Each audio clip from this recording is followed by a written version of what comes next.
Johnson کا نام سنا ہوگا، یہ ماہر لسان گوبلو کا نام سنا ہوگا، یہ ماہر لسانیات ہیں جنہوں نے اپنی زندگی صرف کر دی لسانیات اور اس کے متعلقات، زبانوں کی ارتقاء ابتدا، رشتے، وفات یا ان سے متعلقات کی جانکاری، یا ان کی کہیے کہ ان کے ریسرچ سے متعلق اپنی تمام زندگی کو وقف کر دیا۔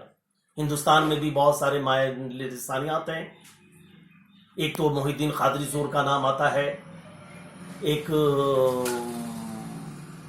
محمود شیرانی کا نام آتا ہے، سنیتی کمار چٹرجی کا نام آتا ہے جنہوں نے کلکتہ کی اردو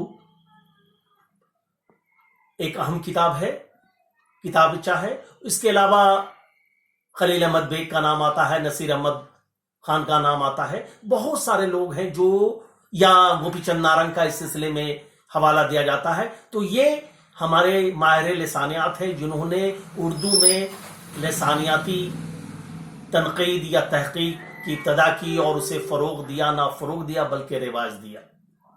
اب میں اپنے باتوں کو تھوڑا مختصر کرتے ہوئے اپنی باتوں کو موضوع کی طرف لاتا ہوں۔ جیسا کہ نام سے ظاہر ہے کہ لسانیات، اردو لسانیات، ہندوستانی لسانیات، یہ محی الدین قادری زور کی اہم تخلیق ہے، اور بلکہ تخلیق نہیں بلکہ اردو کا شاہکار ہے، جو 1932 میں منظر عام پہ آیا۔ اور یہ کتاب 2 حصوں میں منقسم ہے۔ پہلے حصے میں علم لسان کے مقاصد، فوائد، تاریخ، ارتقاء، زوال، ربط باہمی، حیات، خاندان وغیرہ پر روشنی ڈالی گئی ہے۔ اور دوسرے حصے میں جو ہندوستانی لسانیات ہے، اس کے دوسرے حصے میں محی الدین قادری زور نے اردو کے آغاز و ارتقاء، زبان اور بولیوں کے رشتے، جدید تحقیقات اور رجحانات پہ روشنی ڈالنے کی کوشش کی ہے۔ تو ہم اپنی تمام باتوں کو اسی ارد گرد محدود رکھنے کی کوشش کریں گے کہ اس میں آپ کی واقفیت ہو جائے کہ ہندوستانی لسانیات جو محی الدین قادری زور کا تحریر کردہ ہے، اس میں کیا کلیدی باتیں ہیں۔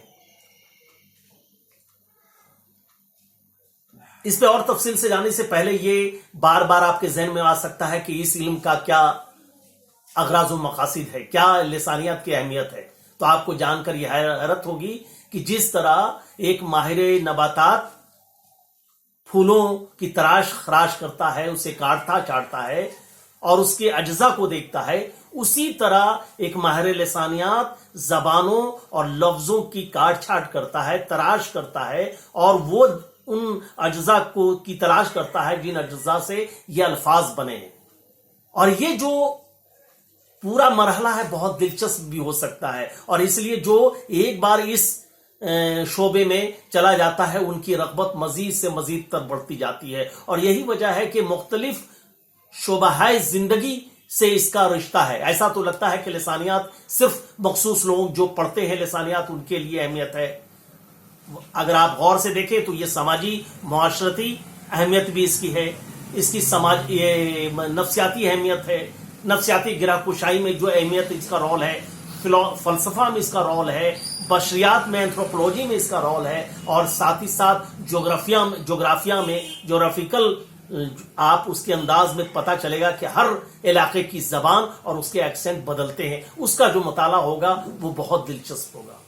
اور گریڈسن نے بھی کچھ حد تک ذات اور اس بنیاد پہ کرنے کی کوشش کی تھی، اور یہ بتانے کی کوشش کی تھی کہ کس علاقے کی کیا خاصیت ہے، کیا اس کی اہمیت ہے، کیا افادیت ہے، اور زبان کی جو سوچ ہے بولنے والوں کی وہ کیا ہے، ان کی فطرت کیا ہے، اس پہ بھی۔ تو یہ ہم آج مطالعہ اسی انداز میں کریں گے۔ تو جیسا کہ ہم نے آپ کو بتایا کہ 2 حصوں میں منقسم ہے ہندوستانی لسانیات۔ پہلے حصے میں علم لسان کے مقاصد، فوائد، تاریخ، ارتقاء ابتدا اور زوال، ربط باہمی، حیات، خاندان وغیرہ پہ تذکرہ ہے، اور دوسرے حصے میں اردو کے آغاز، ارتقاء، زبان اور بولیوں، جدید تحقیقات اور رجحان وغیرہ سے ہے۔ دوسرا حصہ اردو کے لیے اہمیت ہے۔ پہلا حصہ تھوڑا اصولی ہے، لیکن دوسرے حصے میں اردو زبان کے جدید رجحانات، جیسا کہ آپ کو جانتے ہیں کہ یہ 5 رجحانات ہیں جس کا تذکرہ میں دوسرے اپنے لیکچر میں کوشش کروں گا کہ اس کی وضاحت کروں، ہے نا. تو جیسا مثال کے طور پہ کہ اردو پنجاب سے شروع ہوئی ہے، جیسا محمود شیرانی کا دعویٰ تھا، ہمارے قادری زور کا کہ اردو دکن سے شروع ہوئی. کچھ لوگوں نے کہا کہ یہ شاہجہاں بازار سے، آب حیات میں کہا گیا کہ شاہجہاں کے دور میں شروع ہوئی. کچھ لوگوں نے پراکرت سے جوڑا، کسی نے دوسرے علاقوں سے جوڑنے کی کوشش کی، ہے نا. پالی سے اس کا رشتہ جوڑا، کسی اور علاقے سے کسی نے جوڑا، اور آخر میں مقدمہ زبان اردو میں یہ بات ہوئی کہ اردو جو دہلی اور اس کے آب اطراف کی بولی ہے نا، ہریانوی اور برج، ان لوگوں سے بن کر اس کا خمیر تیار ہوا ہے. جو دہلی کا جو علاقہ ہے، دوآبا کا علاقہ ہے، وہاں سے اردو کا رواج ہوا ہے، اردو کا ماخذ ہے، اردو کی تشکیل ہوئی ہے. خیر یہ ایک الگ موضوع متقاضی ہے، اس پہ میں گفتگو بعد میں کروں گا. اس ٹاپک پہ جو آج ہم کوشش کریں گے کہ آج اردو زبان کے خاندان کے بارے میں آپ سے کچھ گفتگو کریں. جیسا کہ آپ جانتے ہیں کہ معین الدین قادری زور نے عالمی ادب کی زبانوں کو اس کی خانہ بندی کی ہے، اس کی گروہ بندی کی ہے، اور اسے خاندانی نظام کا نام دیا ہے، فیملی ٹری آف لینگویجز کا نام دیا ہے. اور دنیا کے جتنی زبانیں ہیں ان کو 8 بڑے خاندانوں میں تقسیم کیا ہے، اور اس کے بعد بھی ان کی ذیلی تقسیمیں بھی کی ہیں. جہاں تک میں کوشش کروں گا کہ آپ تک وہ باتیں پہنچ جائیں. اس سے پہلے کہ میں آگے بڑھوں، میں چاہوں گا کہ آپ اس نقشے کی سے واقفیت حاصل کر لیں، تاکہ ایک بار پوری طرح ذہن نشی باتیں ہو جائیں. جو زبانوں کا عالمی خاندان کا نظام ہے اسے خاندان السنا کا نام دیا ہے، اور دنیا کی 8 خاندانوں میں اسے منقسم کیا ہے. اور وہ اس طرح ہے: